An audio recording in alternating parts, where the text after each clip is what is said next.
দর্শক, এই মুহূর্তে আমরা সচিবালয়ে যেতে যাই। সেখানে বাণিজ্য উপদেষ্টা কথা বলছেন গণমাধ্যম কর্মীদের সামনে। আমরা যুক্ত হচ্ছে সেখানে। কোনো রকম পশু ক্রয় বিক্রয় না হয় সেটা ব্যবস্থাপনা নিয়ে আমরা কথা বলেছি। আমরা কথা বলেছি যে বাজার থেকে যে হাসিল বলে না, হাসিল যেটাকে উত্তোলন করা হয় সেটাকে যেন 5% থেকে কমানো যায়, সেই একটা প্রচেষ্টা নিয়ে আমরা আলোচনা করেছি। এছাড়া মূলত সরবরাহ এবং চাহিদার ভিত্তিতে যে আমরা যেন উপযুক্ত ব্যবস্থাপনার জন্য যে ধরনের প্রাসঙ্গিক পদক্ষেপগুলো আমাদের নেওয়া দরকার আছে, এই পদক্ষেপগুলো নিয়ে আমরা বিশদ আলোচনা করে আমরা সিদ্ধান্ত গ্রহণ করেছি।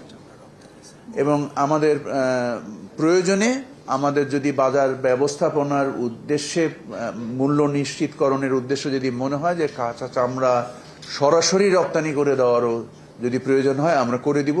কিন্তু আমরা কোনোভাবেই চাই না, সরকার মাননীয় প্রধান উপদেষ্টা ব্যক্তিগতভাবে আমাদেরকে নির্দেশ দিয়েছেন যেন আমরা চামড়ার উপযুক্ত মূল্য নিশ্চিত করতে পারি।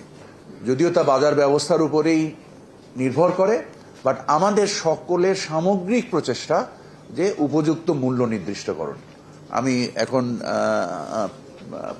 মৎস্য পশু সম্পদ মন্ত্রণালয়ের উপদেষ্টা প্রাণী সম্পদ উপদেষ্টা মহোদয়কে ওনার বক্তব্য দেওয়ার জন্য অনুরোধ করব।